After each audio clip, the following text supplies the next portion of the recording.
ফাতেমা জোহরা রাদিয়াল্লাহু তাআলা আনহার সব মহিলাদের যেটা জিনিস হয় তার হতো না। এই কারণে 6 মাসের ছোট কিছু কিছু কিতাবে 9 মাসের ছোট বড় বা 10 মাসের লেখা আছে, কিন্তু 6 মাসটাই হলো প্রযোজ্য। এটা ফাতেমা জোহরার কারামত। আর মনে হতো না যে কে বড়, আলগা মানুষ যদি দেখে তো অপরিচিত মানুষ, তো হাসান বড় না হোসেন বড়, হাইট যেমন এক, চেহারা প্রায় কাছাকাছি এক, আমার ঝুমকে বলিয়ে সুবহানাল্লাহ, আওয়াজ একবারে বাঁশির মতন এক। হযরত ইমাম হাসান ইমাম হুসাইন পীরগিরি করে বেড়াতেন না, নাকিব নামাজা ছোট্ট থেকে মেহনত করতেন আব্বাজানের সঙ্গে, যারা ঝুমকে বলো সুবহানাল্লাহ। খালি নাচরানা দিয়ে পড়াতেন না। আপনি শুনলে অবাক হবেন, হুজুর আমরা তো এইগুলো জীবনে তো শুনি, পাবেন কোথায়? আরে ইমাম হাসান বিএসএফ এর মতো হাতে তলোয়ার নিয়ে ইসলামের জন্য যুদ্ধ করতে মাসকে মাস বাহিরে থাকতেন। ঝুমকে বলিয়ে সুবহানাল্লাহ। কি মনে করছেন? এই চামচা করে হালুয়া রুটি খেতেন ঘরে বসে বসে। ইসলামের জন্য জঙ্গলে জঙ্গলে দু ভাই মিলে তলোয়ারি নিয়ে উসমানে গনি রাদিয়াল্লাহু তাআলা আনহু যখন বাদশা, তখন হাসান এবং হুসাইন কমান্ডার ছিলেন। ঝুমকে বলিয়ে সুবহানাল্লাহ। ইসলামের জন্য জিহাদ করতেন, ইসলামের জন্য তলোয়ারি চালাতেন, ইসলামের জন্য মেহনত করতেন। আজ আমাদের মতন মৌলভী নাস্তায় আশ্রয় বসে আছে, কল্লার ভাজে দিয়ে রুটি যদি এসে তার 3টা রুটি আরো পেটে বেশি বেশি। সত্যি বলতে ইমাম হুসাইন রাদিয়াল্লাহু তাআলা কারো রুটির আশায় বসে থাকতেন না। ইমাম হুসাইন রাদিয়াল্লাহু তাআলা ইমাম হাসান রাদিয়াল্লাহু তাআলা ইসলামকে এগিয়ে নিয়ে যাওয়াতে নিজের রক্ত বিন্দু পর্যন্ত নবীকে দান করে দিয়েছে। সেই ইমামে হুসাইন নিজের ভাইকে দেখেছেন, বড় ভাইকে বাদশা হয়েছে।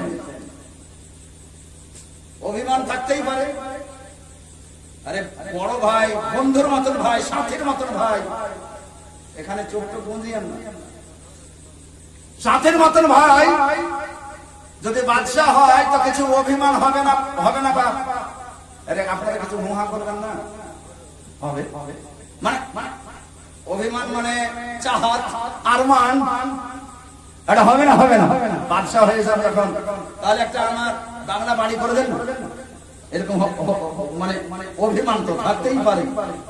হুসাইনের একটা আমার বাংলা বাড়ি করে দেন, একটা বাড়ি করে বাদশা হয়েছে।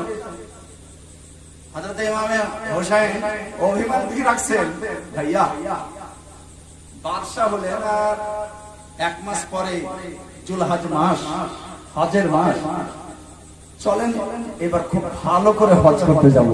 আরে ঝুমকে বলিয়ে সুবহানাল্লাহ, আরমান দেখেন তো ঠিক আছে, তোর জন্য এবার ফার্স্ট ক্লাস একটা উট নিচে না হলে ঘোড়া নিচে না, পায়ে হেঁটে যাবে। বাদশার আগে উঠে গেছে, এখন বাদশা হয়ে পায়ে হেঁটে যেতে হবে। আরে ঝুমকে বলিয়ে পায়ে হেঁটে, তাহলে যাওয়ার আগে ভালো ভালো একটা ড্রেস সিলাই, নতুন নতুন। ইমামে হোসেন বলছেন না, এমন ভাবে চলো যেন তোমাকে কেউ বাদশা বলে না চিনতে পারে, না মনে করে যে তুমি বাদশা, তুমি বাদশা হলে আমি ফকির হয়ে যাবো।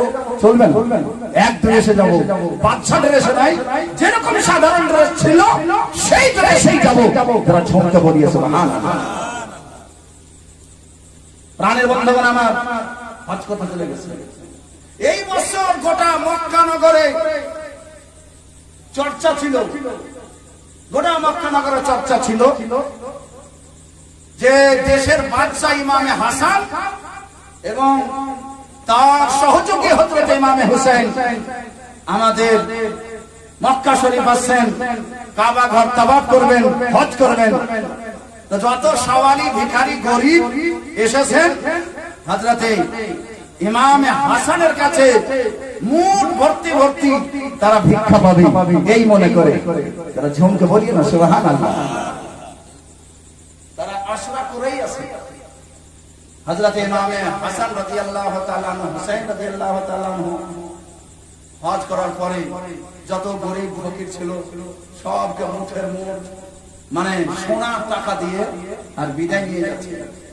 তো তারা অবাক নজরে দেখছে যে এই লোকটার তো সেরকম বেশভূষাও দেখতে পাচ্ছে না, আমাদের মতো সাধারণ ড্রেস পরে আছে, আর এতগুলো টাকা দিয়ে যাচ্ছে, আমাদের বাদশাটা কই ইমামে হাসান? একজন পিছনে বলছে, যারা ছিলেন উনিও যাচ্ছিলেন, ওরে খেপারা, যে দানিকে তোমরা দান দিতে দেখলে কিরকম দুই হাতে দান দিচ্ছিলেন, এটা হাসান আর হোসেন ছাড়া কে হতে পারে? প্রাণের বন্ধুগণ আমরা, যারা নিজের বাড়ি, নিজের বিল্ডিং, যারা নিজের দৌলত, হাজার হাজার বিঘা জমি কিছু চিন্তা করেনি, কোনো সময় চিন্তা করেনি, তাদের নাম হচ্ছে আহলে বাইত।